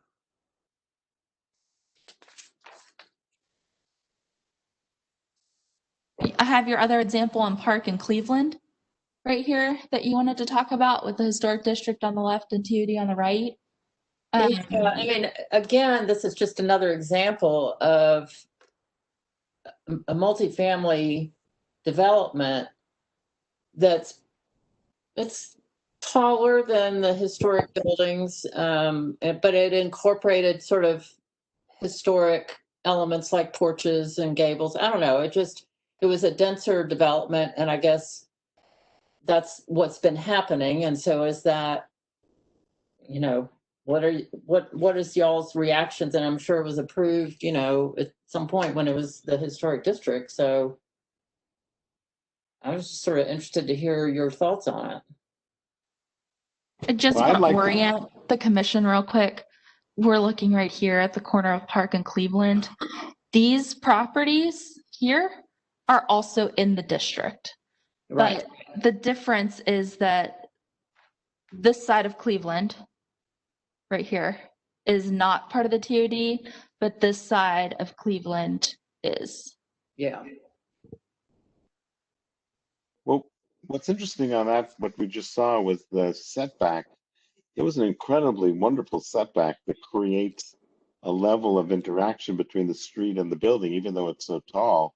There's some distance from the street, which works real well. Where if you took a look on the side street on Cleveland and how tight that is to the street, the sidewalk, and there isn't that space to breathe, what we end up with is usually what happens on Cleveland and not the deeper setback on the front of the buildings. And I think that's a big portion of why this works so well, in addition to the historical elements you referred to.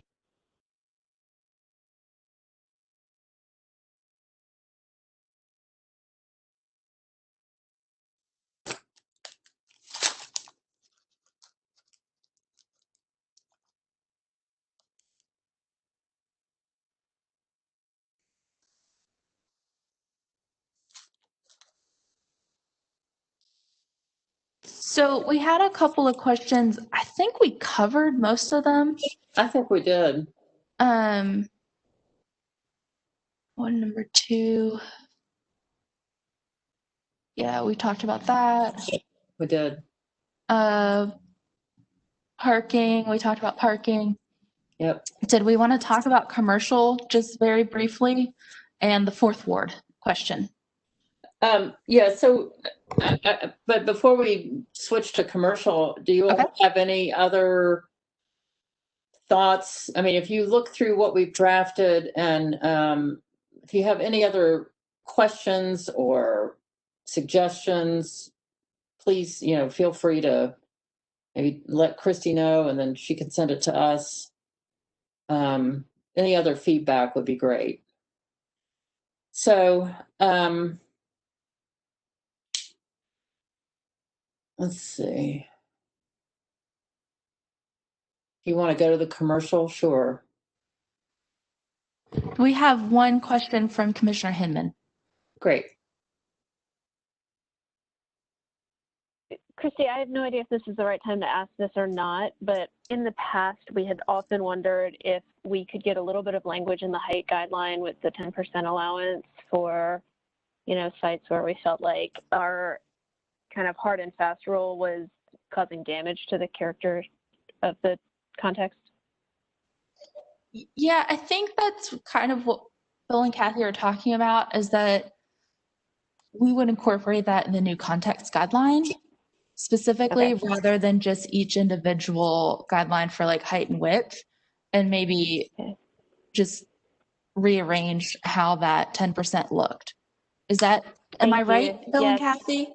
I think that's what, he's had to step out for a minute, but I'm pretty sure that's the conversation we were having, right? Okay, so it's like instead of applying it to specific guidelines and giving the impression that it's an allowance that's available in multiple areas, it's a general context guideline that doesn't give the implication that that it's cumulative. Yeah, I think that was the idea, and that it was also to your discretion. I mean, it wasn't just an automatic thing, right? Thank you. And yes, that's my understanding too. I hadn't made the leap to it's a general context guideline and is therefore being pulled away from specific guidelines. Well, we're back to the 10%, and that we're going to pull that into the context. And so it's like a general guideline, or do we want to say for every specific, height, width, blah, blah, blah? I think that's where we erroneously are giving applicants the impression that it can be cumulative when in practice that's not true. So if we pull it out of the specific guidelines, it probably helps the commissioners and the applicants. Yeah, I got to put it up front. But I think it's really important that as the commission, we still have that flexibility, because we've had several projects come before us that in an effort to comply hard and fast with the guidelines are not complying with the intent of the guidelines, if that makes sense. Yeah, it sure does. Okay. Oh, true. So, the commercial. So we would, just in terms of commercial, of course, we were hoping to have a site visit before all the pandemic happened to really get our heads wrapped around the commercial buildings a little bit better. But obviously, when you go down East Boulevard, you have houses being converted to commercial use, porches are closed in, that sort of thing. And then you have some buildings that were built as commercial buildings in some of your districts. And I guess we're just sort of interested to hear, are you getting requests for probably mixed use is probably what you're hearing is, commercial on the first, residential on the second, those types of offices, or what kind of commercial stuff are you seeing?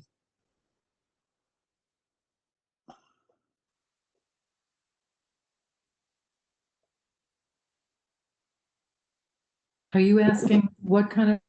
Yeah. On East Boulevard?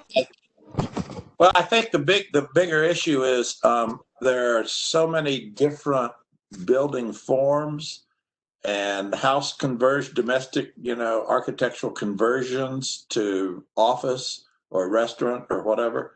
And then there's some new, more modern buildings that were built probably in the last 30 years or so, that there's a real mixed bag. There's generally a fairly uniform scale and spacing, but materials and forms and roofs, and it's just a little bit of a lot of things along there. So you don't have a really tight design aesthetic that is commercial. That's really all similar. And so, what is the vision for that corridor in the future as projects come before? Because if we start looking at the immediate context, there's so much variety in that context on either side and across the street. I'm sure it's challenging, and as more of these projects come before you, have you all had a conversation about the ultimate sort of vision for that corridor? And then there's the site issues as well with parking and signage and so forth. So this is Christy. I think a really good example is going to be right here on the corner of East Boulevard that I still have not been able to drive by since it's been demolished. But this corner is going to come in for redevelopment on East Boulevard. And I think that's where this commercial implication comes in, because Paper Skyscraper, that's historic commercial. And then you have this new infill commercial, and then you have these, historic Victorians and quads and. And how did they tear that down? By waiting a year? Yeah, they waited 2 years and they got in right under the gun. Yeah, it's a sore subject. Sad face. Let's all just have a moment of it's like that one really is a heartbreaker. Yeah.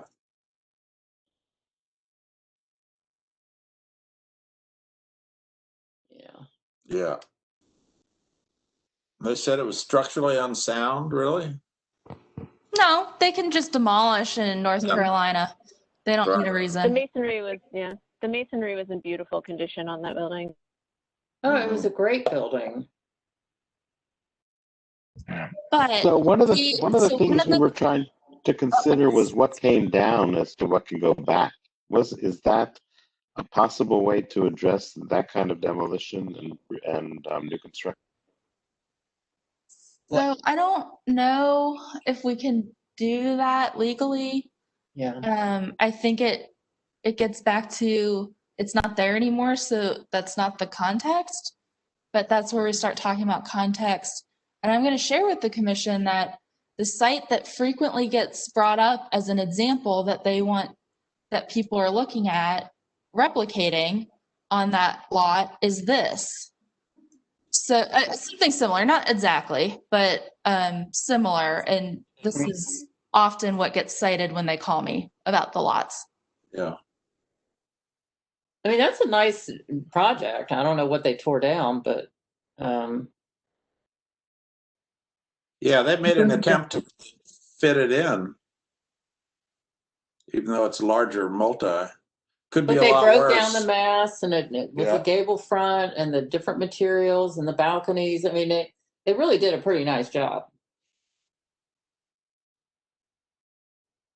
What about is it still called Raycom? That one on the corner that's very contemporary and very ugly looking, which is really context. I don't know how old that building is. I think that's the Charlotte Housing Authority now, isn't it? Oh, that's not context. Yeah, it's the Charlotte Housing Authority. I think they recently changed their name to Inlivian. But yeah. Inlivian? What? Yeah, well, that's not a context you would want to. No, that's not one you want to be tying into. I think that's one of those projects that is was the catalyst for creating the district. Is that right? That would make sense. Yeah.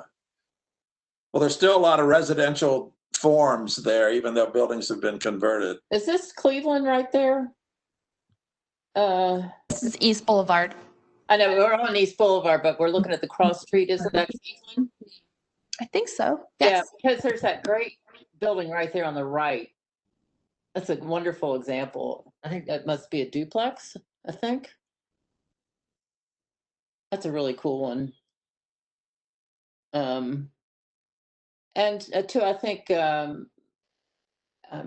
maybe it's Damon, somebody made the point that the setback, along East Boulevard is really nice, but then the Cleveland has a closer setback, so it's not as set, but it all kind of works right there with those two houses. Really nice. Yeah. Christy, what about the one down on the other end of East Boulevard that we had a workshop on where the developer wanted different setback allowances? They wanted to come forward, and do you know which one I'm talking about? Brick building, it may be one of the doors. Yeah, the 1980s brick building. Yeah. And we were really struggling with what to use as context for and how to define the setback.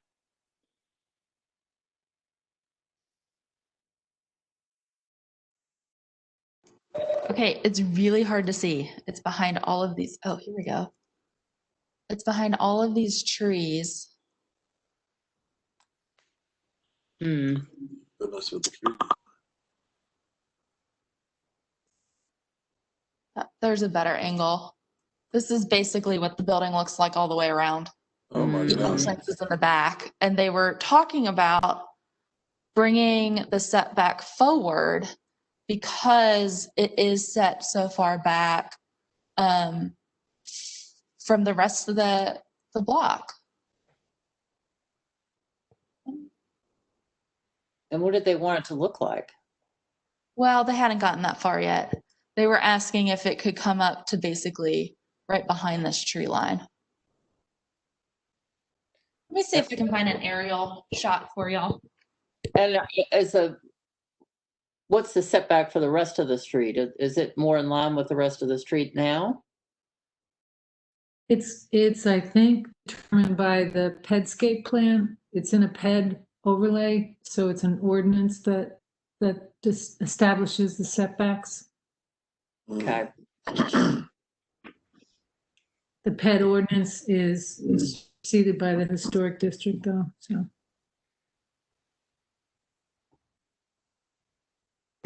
This is the site right here. Woo. Huge. Yeah.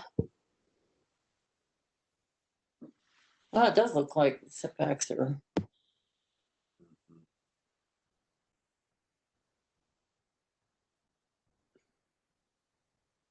Again, it's sort of the context. What are the other buildings? Are they older than 50 years? And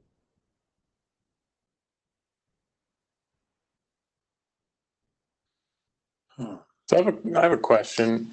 The Charlotte Housing Authority building, as well as this one here, this one's approaching 50 years. The Charlotte Housing was built in '68. I had to look it up on GIS. As ugly as they are, to many folks' opinion, what's to disallow someone from using that as context for their project? That's a tricky one. that is a tricky one. Yeah. Well, if you define historic, maybe we should define what historic means if we're going to use historic and non-historic, because then we can come up with a definition that maybe refers to the 50 or 40 years, but also includes some design elements. it reminds me of that old saying. I don't know the definition for obscenity, but I know when I see it. There's the joke that the doctors get to bury their mistakes, but architects have to live with them forever. Did you hear that?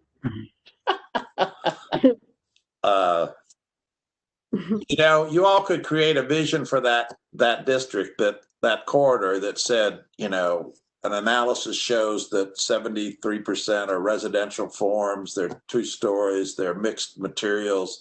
They have porches, whether they're enclosed or not.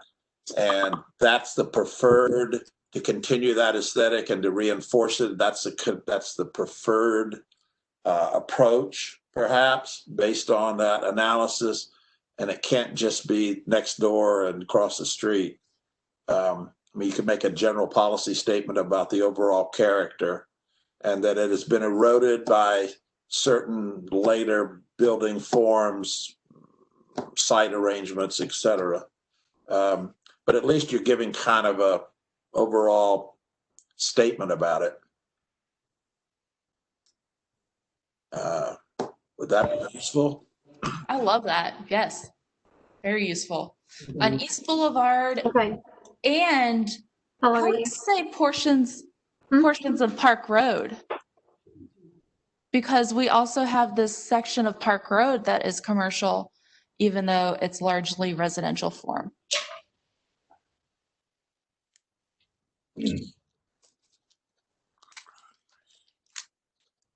Well, that same thing we just talked about on East Boulevard with the character on that side is mostly residential houses would kind of help direct future development there. In the context of this discussion, could we create language that addresses the threshold into the residential streets, like the one that we just reviewed over in Plaza Midwood? You know, that's the first and second and third house in that have often converted to commercial?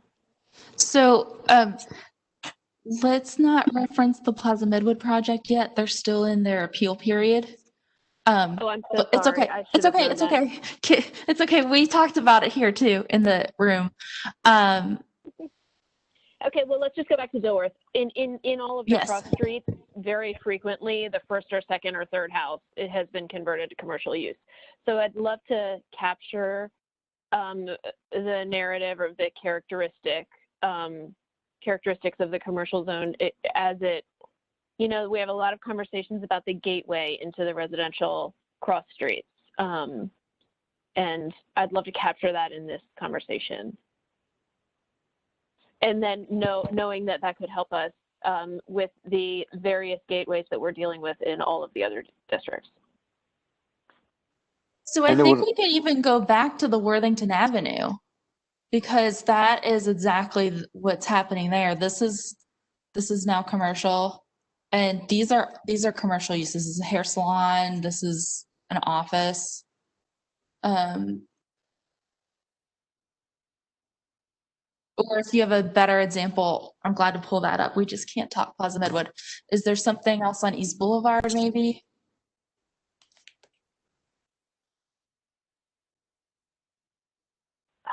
Is there a hotel going Gotcha. up? I think Jill referred to a hotel that was being planned for somewhere on East Boulevard.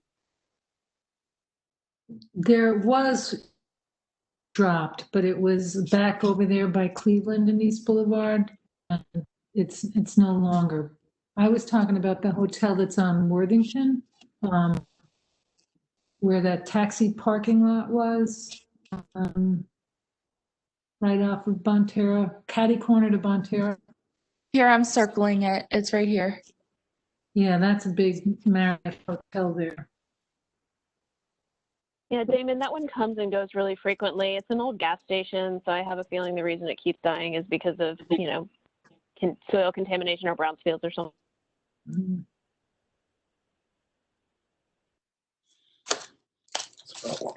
Mhm.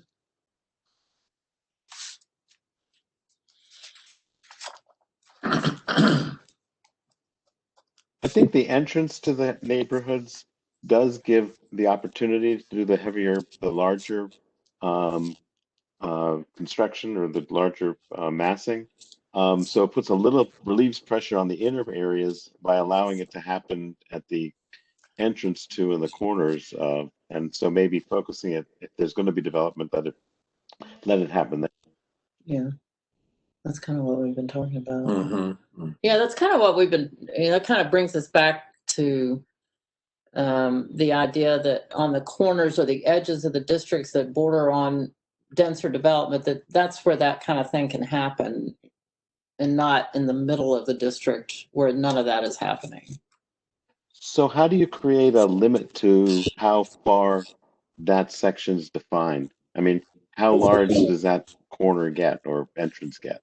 And that's what's tough, is that the folks are buying places and demolishing, and so it's eating into your districts. I mean, it may be a district study to say, here's, but then that's where the underlying zoning comes into play too. Right. Right? Yeah. Yeah. And That's a real tough it's one. a tough one. Because people are getting rezoned so that they can have a denser development. It's tough. Yeah, I don't think you offer an idea to too many of them. I think you did do it on a case-by-case review. Yeah. And you might be a little more lenient on the corners, but I'm not sure I'd want to write that down. Good point. And encourage people to think they can start from that point. Yeah. So there's no precedence for trying to control it by reducing the footprint replacement size or limiting the footprint replacement size or something like that? I think that gets into what we've been talking about, all along, is that we need to hold firm when we're looking at the context, and just kind of say, look, this is all you're getting. Like, you're in a historic district. This is what fits here. And then, hopefully developers will start to kind of understand the limitations of the density and the height and the footprint just based on, what they're hearing from the commission, especially as we adjust our reviews. Mm-hmm. Yeah. Yep. Exactly.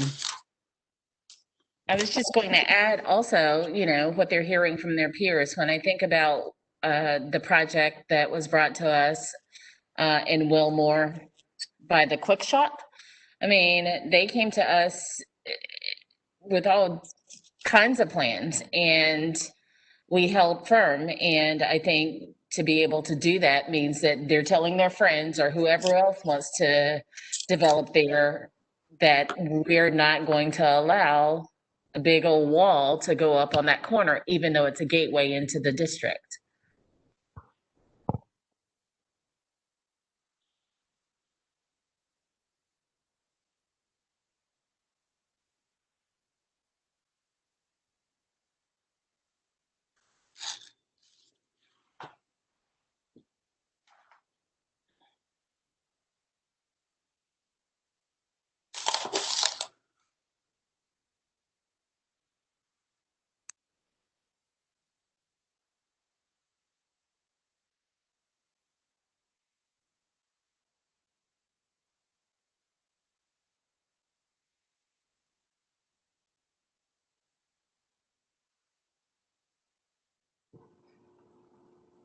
And part of the issue is that they're seeing all this stuff that's going up along Tryon outside the district. And you just hop across the street and they're kind of, stunned that they can't do the same thing. Yep, that makes it tough. That's why it's a historic district.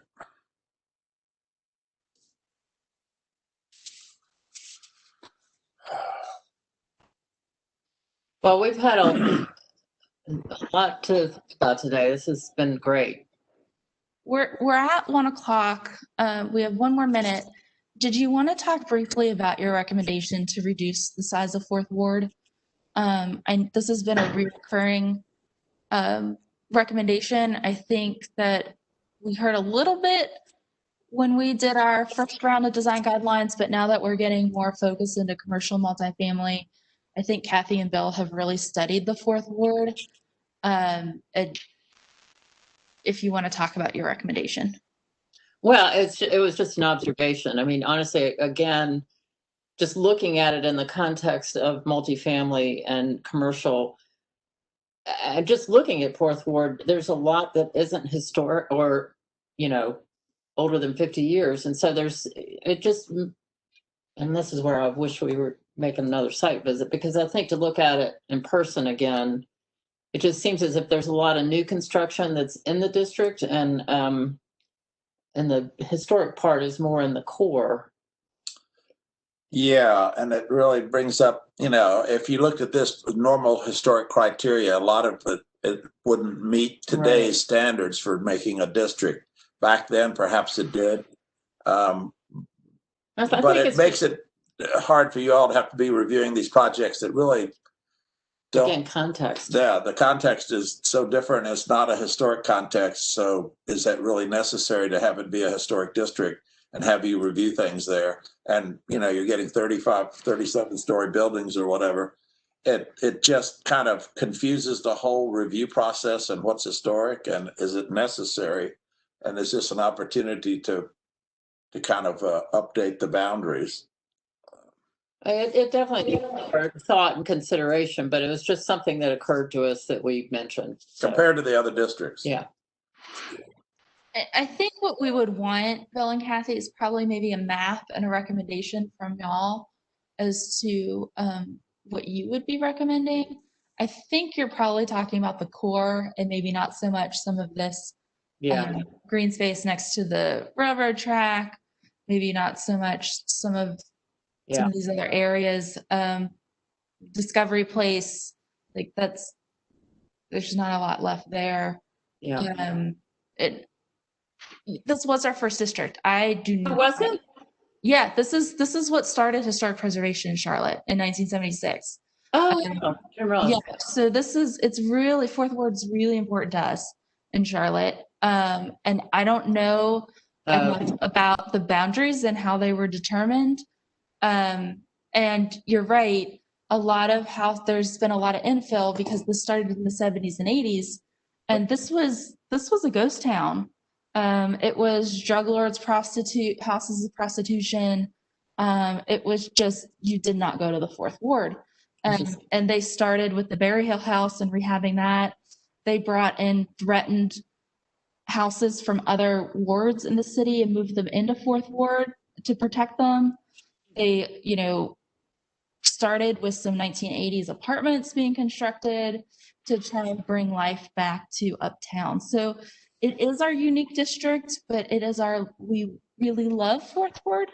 But you are right, there are some unique challenges with Fourth Ward, especially when you're looking at kind of right by the highway and the gas station and this new construction that's here, the new construction that's on this parcel, and then these buildings are being demolished. So this whole really quadrant right here, there's nothing really left. We did a project, guidelines for the city of Fairfax, Virginia, and they had determined that their core downtown sort of historic courthouse area was historic. And then they designated transition areas, which weren't quite as restrictive in terms of guidelines. And then they had guidelines for corridors, which was new, but it kind of had all these layers of review, starting with the most historic and then going out to corridors and newer architecture. But you wanted to have design review. You wanted to have some design quality. I don't know. That might be a way to look at Fourth Ward, to say there's a core that's very historic, but because of its history, we don't want to change the boundaries, but maybe what the guidelines are as you move out change a little bit because there's so much new construction. No, that's possible. I'm going to ask our representative from Fourth Ward maybe to give his thoughts and input. Jim? I think that it is a topic that the community would probably welcome having in cooperation with the commission and perhaps others in the city. It's going to be a very emotional thing because there's an awful lot of people who, like myself included, my guess is my residence might be a piece that would get chopped out. And, I don't know how I feel about that. Probably not good, but, everybody might be happy to see me go. Anyway, you're going to wind up with a core that's really going to be extremely small. And I would say that I think that there are, some multifamily buildings, some of the old hospitals and schools and things like that that were converted to residential that weren't residential, and that are great buildings. There are definitely some buildings that should not have been built. There are definitely some buildings that I don't know how they're going to be redeveloped. They will be because they're falling apart. It was not great construction. I mean, the great urban legend is that Hugh McCall, president of Bank of America, or what at that time was North Carolina National Bank, NCNB, when they built their new tower there at the corner of Trade and Tryon, he looked out his window and he pointed to his community development guy and said, "Go fix that." And that's what prompted all the things that happened in Fourth Ward. And there was a lot of stuff that was built, and it was built cheaply because they didn't know if it was going to work or not. So if they wanted it, if it didn't work, then they wanted it to be able to go away fast. The reality is the district is bigger than it should be, but I think there'll be some heartburn from some of the folks who live there. And it's going to wind up being, if you do it properly and take the stuff out that really doesn't need to be in there and leave the stuff in that does, it's really going to be a patchwork. And to add to that patchwork, thinking about the confusion, because everybody considers everything in Fourth Ward to be historic. It's the historic Fourth Ward. I live in the historic Fourth Ward. That's great. This person painted their brick. They're in the historic Fourth Ward. I'm going to paint my brick. Wait a second. I didn't know that my neighbor wasn't part of the historic district, and I am. So again, it's going to add to more of the confusion and the complexity and the patchworkness. I think we just need to think through that as well too. I say we leave it alone. Yeah, right now. they want to let that I would just sleeping leave it. dog lie. Yeah. I think that So a lot more to worry about right now, I think. yeah. Well, then one thought is, there is going to be redevelopment in the Fourth Ward, especially along Graham Street. Graham Street at the upper end of Graham, as well as at the lower end in Smith Street. How the commission operated in the past when the view was built is that I think the commission treated Fourth Ward just completely differently from any other district since they are in Uptown. And they said, okay, well, with the view, we're going to review the first, I can't remember if it was the first 5 stories or the first 8 stories. And they reviewed that to make sure that the setbacks, the pedestrian scale, and everything fit in with the Fourth Ward. But I mean, it's ultimately a tower, and the density is needed in Uptown. So they let the rest of the tower go. I have a feeling we're going to be seeing something similar on the Smith Street location back here. And the question to the commission and the question to consultants is, how do we review towers? What do we do? Well, I was on the commission when we reviewed some of them, and it was limited for the first 3 stories and dealing with it on a pedestrian scale. And I think if we start taking anything out of Fourth Ward, it helps erode the perimeter. So I think we make the perimeter solid, and if look at it differently, that's fine. But it was the first 3 stories. Okay, that's good to know. This has been good. Thank you. We can double check some of the previous new construction too and see if you have a recommendation. But great. We are at 10 after 1. Is there any last thoughts or questions y'all have for Kathy and Bill, or things you want them to think about in terms of commercial or multifamily?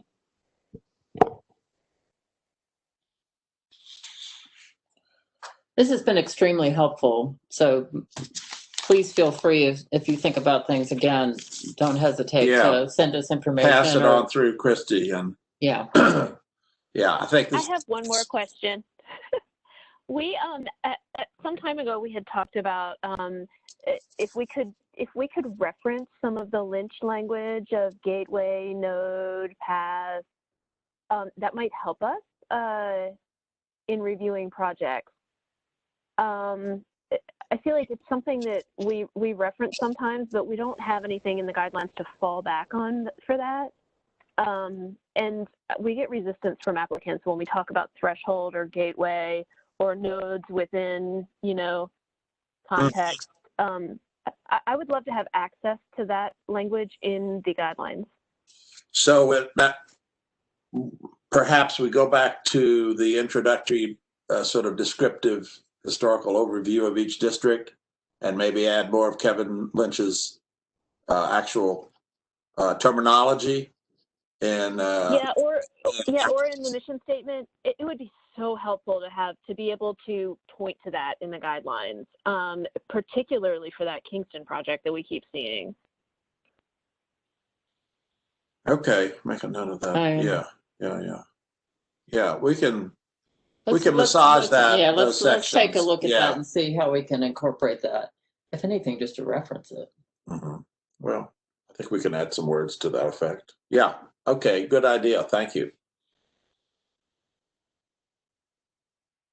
Anybody else?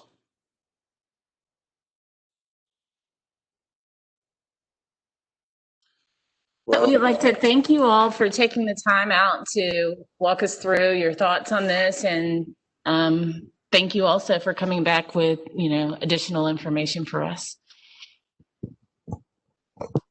Okay. Great. All right. This has been very helpful. Thank you all. Thanks, Bill and Kathy, and thanks to all you commissioners. We really appreciate your input and your thoughts. This is Very really helpful. Very helpful. We might have to do it again. Glad to. That'd be great. Yeah. This is great. So. Okay, we'll set it up. Oh, cool. All right. Okay. Okay. Have a great day. Thank you, guys. Okay. Bye, everybody. Bye-bye. But